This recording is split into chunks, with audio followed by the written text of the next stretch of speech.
छत्तीसगढ़ सरकार ने आज कोरोना संक्रमण के नियंत्रण के लिए कई निर्देश जारी किए हैं। अब शादियों और अंत्येष्टि में 10 व्यक्तियों से अधिक की उपस्थिति पर प्रतिबंध रहेगा, तो वहीं धार्मिक, सामाजिक, राजनीतिक और अन्य आयोजन पूरी तरह से प्रतिबंधित रहेंगे। त्योहारों के संबंध में धर्मगुरुओं से अपील की गई है कि वो कार्यक्रमों में भीड़भाड़ न करने और व्यक्तिगत रूप से त्योहार मनाने के लिए लोगों को प्रोत्साहित करें। तो वहीं होम आइसोलेशन प्रोटोकॉल के पालन की समय समय पर जांच की जाए। इसके साथ ही ये भी ध्यान रखा जाए कि वो सार्वजनिक जगहों पर शामिल न हो सके।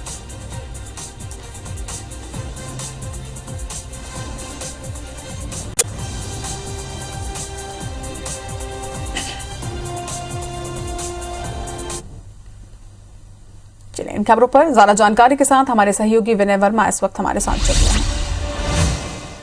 विनय, वैक्सीनेशन को लेकर काफी उत्साह युवाओं में नजर आ रहा है। कल से ही 18+ से में 44 वर्ष तक के आयु वर्ग के लोगों को टीकाकरण लगाया जा रहा है, लेकिन कहीं ना कहीं कुछ अव्यवस्थाएं भी लोगों को देखने को मिल रही हैं और लोग परेशान भी इस वजह से हो रहे हैं। विनय, चलिए विनय से एक बार फिर से संपर्क करने की कोशिश करेंगे। आपको बता दें कि प्रदेश में 18+ लोगों का यानी 18 से लेकर 44 वर्ष के आयु वर्ग के लोगों का टीकाकरण शुरू हो चुका है, लेकिन 3 ही सेंटर्स में यह टीकाकरण किया जा रहा है। और अब इसके साथ ही आपको यह भी बता दें कि 4 कैटेगरीज में अब इस टीकाकरण को बांटा गया है। एक सेंटर पर 4 कैटेगरी में अब से टीका लगाया जाएगा। हालांकि लोगों में काफी उत्साह है टीकाकरण को लेकर और यही वजह है कि लोग समय से पहले ही लाइन भी लगा लेते हैं। वहीं कुछ लोग तस्वीरों में, हमने आपको तस्वीरें भी दिखाई, तस्वीरों में लोग रात से भी लाइन में लगे हुए नजर आए। तो ये निश्चित तौर पर एक जागरूकता ही है, एक उत्साह ही है लोगों में। एक बार फिर से संपर्क करने की कोशिश करेंगे हमारे सहयोगी विनय वर्मा से, जो इन तमाम खबरों पर हमें ज्यादा जानकारी देंगे। विनय, वैक्सीनेशन प्रोग्राम शुरू हो चुका है। 18 से 44 वर्ग के लोगों का टीकाकरण किया जा रहा है, लेकिन अव्यवस्थाएं भी इसके साथ ही नजर आ रही हैं। किस तरह की अव्यवस्थाओं का सामना जो है वो लोगों को करना पड़ रहा है? देखिए, 18 से 44 साल के बीच का जो वैक्सीनेशन है ये 1 तारीख से स्टार्ट हुआ था, लेकिन उस दौरान जो वैक्सीनेशन की कमी थी, वैक्सीन की कमी थी, जिसके कारण से केवल अंत्योदय वर्ग के लोगों के लिए वैक्सीन जो उपलब्ध कराई गई थी। कोर्ट मामला गया, वहां से निर्देश दिया गया कि सभी का बराबर हक है। नए निर्देशों के साथ साथ में 1/3 जो टीकाकरण है उसको लोगों को मान्यता किया गया और आज कल से ये स्टार्ट हुआ। लेकिन इस दौरान देखा गया कि तमाम जो लोग हैं वो जो वहाँ पे कैंप पे पहुँच गए और जो रायपुर में 3 सेंटर बनाए गए थे, लेकिन इस दौरान जब ये देखा गया कि लोग अधिक संख्या में पहुंच रहे हैं तो वैक्सीन की संख्या नहीं बढ़ाई गई, जबकि छत्तीसगढ़ में पर्याप्त मात्रा में 67,000 के पास में कोवैक्सीन उपलब्ध है। उसके बावजूद भी ये जानकर कि बाद में वैक्सीन आ सकती है, लेकिन केवल राज्य सरकार द्वारा खरीदी वैक्सीन से ही काम चलाया गया। किसी और जो केंद्र सरकार के द्वारा भेजी गई वैक्सीन है या उपलब्ध वैक्सीन है उसका उपयोग नहीं किया गया, केंद्रों की संख्या नहीं बढ़ाई गई, जिसके कारण से लोग वहाँ पर परेशान होते रहे। एक बात और कि APL और BPL जो लोग हैं वहाँ पर वो उसके लोग तो कैटेगरी के लोग पहुँच जाते हैं, लेकिन जो अंत्योदय के लोग हैं बिल्कुल नहीं गए। कई जगह ऐसे सेंटरों पे, जो रायपुर के 3 सेंटर हैं या अन्य जिले हैं, वहाँ पर तो लोग जा ही नहीं रहे हैं। तो ऐसे जब जहाँ पे लोग नहीं लगवा रहे हैं और जिस वर्ग के लोग लगवाना चाहते हैं, तो उस जो वैक्सीन है, तमाम अधिकारी भी कर रहे थे, लोग भी मांग कर रहे थे कि ऐसे वैक्सीन जहाँ पर जो नहीं चाहते तो उन्हें जागरूक करने के साथ साथ उनके जो हक का वैक्सीन है जो APL वर्ग के लोगों को लगा दिया जाए, और जब बाद में वैक्सीन आती है, जब लोगों को तैयार कर लिया जाए तो वो वैक्सीन बाद में वहाँ लगा जाए। लेकिन कहीं ना कहीं जो व्यवस्था है उस पर सवाल है कि ये जो बात ऊपरी अधिकारियों तक क्यों नहीं पहुंच पा रही है, ऊपर से व्यवस्था क्यों नहीं बन पा रही।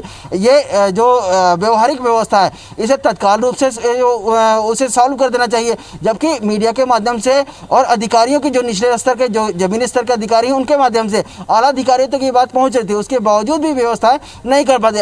ऐसे में लोग जो अपने हक का वैक्सीन या वो गलत तरीके से पाने की कोशिश करने लगे। तो जैसा कि आज IBC ने भी इसका खुलासा किया कि BTI में 2 ऐसे युवक थे जो 18 साल से कम के, उनका जो वैक्सीनेशन किया जा रहा था। तो ये तमाम जो गड़बड़ियां हैं कि वैक्सीन आपके पास पर्याप्त, और कल जब 3.5 लाख जो वैक्सीन है कोविशील्ड की वो रायपुर पहुंच चुकी थी, डिस्ट्रीब्यूट किया जाना था, लेकिन पता नहीं देर रात तक क्यों उसको रोक के रखा गया। ये बताया गया कि पहले ऊपर के अधिकारी वैक्सीन को डिस्ट्रीब्यूट नहीं करना चाहते हैं, पहले कोवैक्सीन का इस्तेमाल करना चाहते हैं, बाद में ये आदेश आया कि इसे भी डिस्ट्रीब्यूट करना चाहिए। तो आज दिनांक तक ये वैक्सीन नहीं हो पाई थी डिस्ट्रीब्यूट, लेकिन आज दोपहर में ये वैक्सीन डिस्ट्रीब्यूट हुई है। एक साथ ही पूरे जिलों को बुलाया गया था और बड़ी मात्रा में वैक्सीन गया है। अधिकारी हालांकि कह रहे हैं कि जो वैक्सीन की जो प्रक्रिया है ये इसमें तेजी लाई जाएगी और वैक्सीनेशन करवाया जाएगा, लेकिन ये देखना होगा कि तमाम ऐसे चैलेंजेस जो फील्ड में आते रहते हैं, जो कागजी से बहुत अलग रहते हैं, तो ऐसे जो क्या निचले के अधिकारियों को पावर दिया या CMHO जो जिला स्तर के रहते हैं वो फील्ड में जाएं और जैसे छोटे मोटे जो नए चैलेंजेस सामने आते हैं फील्ड के, उन्हें सॉल्व करने की कोशिश की है ताकि अधिक से अधिक लोगों को जल्दी वैक्सीनेट किया जाएगा। क्योंकि सरकार भी ये कह रही है कि भैया जल्दी से जल्दी लोगों को वैक्सीनेट किया जाए ताकि जो संक्रमण से जो लोगों को जो घातक संक्रमण हो रहा है उससे बचाया जाए। तौर पर विनय, सरकार अपने तरफ से पूरे प्रयास कर रही है, कोशिश कर रही है, जागरूक भी कर रही है कि ज्यादा से ज्यादा लोगों का टीकाकरण हो, लेकिन जिस तरीके से व्यवस्थाएं बनाई जा रही हैं कहीं ना कहीं कुछ अव्यवस्थाओं का सामना भी करना पड़ रहा है। इसके साथ ही अब जब एक ही सेंटर्स में 4 कैटेगरी डिवाइड कर दी गई है तो निश्चित तौर पर थोड़ा कंफ्यूजन शायद और बढ़ेगा, लेकिन इसके लिए समय पर जागरूक करना जनता को बहुत जरूरी होगा। सटीक इंफॉर्मेशन उनके पास हो तो मुझे लगता है कि ज्यादा परेशानी शायद नहीं होगी। इसके साथ ही एक और विषय पर आपकी जानकारी चाहेंगे विनय, जिस तरह से सरकार द्वारा एक वेबसाइट शुरू की गई थी जिसमें सरकारी अस्पतालों के साथ साथ प्राइवेट अस्पतालों के बेड से जुड़ी जानकारी लोगों को मिल पा रही थी, जिससे कहीं ना कहीं परिजनों को सुविधा भी हो रही थी कि वो ऑनलाइन ही सारी चीजें चेक कर लें और जिस अस्पताल में बेड खाली है वहां पहुंच जाएं। लेकिन कुछ ही दिनों के बाद इस व्यवस्था को बंद कर दिया गया है। क्या विवाद है इसमें या किस वजह से ये वेबसाइट बंद की गई है और कब तक इसके शुरू होने के चांसेस हैं?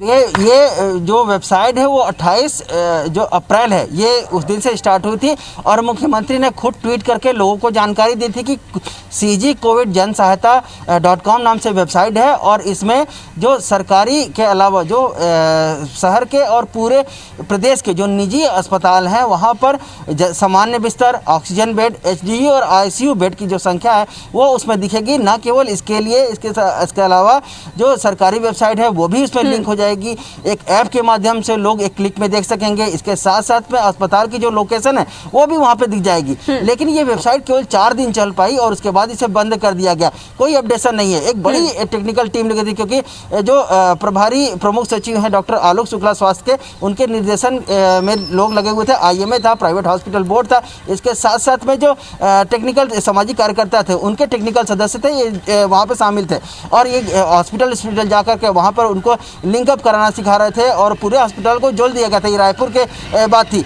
लेकिन 300 हॉस्पिटलों को, लगभग 90 हॉस्पिटलों को जोड़ दिया गया था और 300 बेड की जानकारी लोगों को मिलने लगी थी। लेकिन ये 4 दिन बाद एक बिलासपुर की सामाजिक कार्यकर्ता और एडवोकेट प्रियंका शुक्ला नाम की, उन्होंने एक ट्वीट किया और उसमें इस ट्वीट में माध्यम से लिखा कि ऐसे जो अधिकारी हैं जिनके ऊपर नान घोटाले का आरोप है और ऐसे वेबसाइट को या प्राइवेट जो वेबसाइट है उसे प्रमोट करें। उसके बाद वहाँ से विवाद शुरू होता है और उस विवाद शुरू होते होते तमाम जो बड़े अधिकारी हैं, राजनीतिक लोग इसमें जुड़ जाते हैं और उसके बाद से ये वेबसाइट उस पर कुछ दिन चलती है, 4 दिन बाद ये बंद कर दी जाती है। तो विवाद गहरा है। हालांकि इस पर तमाम लोगों से जो प्राइवेट हॉस्पिटल बोर्ड है, IMA है और तमाम जो लोग हैं उनसे हमने चर्चा करने की कोशिश की कि आखिर ऐसा क्या माजरा था, इसे कब तक स्टार्ट किया जाए। कोई जवाब देने को तैयार नहीं है, लेकिन विवाद गहरा है ये सभी मान रहे हैं, दबे जबान से बोल रहे हैं। लेकिन ये कब तक विवाद कितना भी गहरा हो, लेकिन सरकार को इस वक्त कोशिश करनी चाहिए कि ये विवाद जल्दी से जल्दी सुलझे, क्योंकि ये जो वेबसाइट शुरू गई थी निश्चित तौर पर इस वेबसाइट के माध्यम से बहुत से लोगों को राहत मिल रही थी। बहुत ही सुविधाजनक ये वेबसाइट थी और उम्मीद यही है कि जल्द से जल्द ये वेबसाइट दोबारा से शुरू होगी या फिर इसकी कोई वैकल्पिक व्यवस्था जरूर की जाएगी। तमाम मुद्दों पर जानकारी के लिए आपका बहुत बहुत शुक्रिया विनय।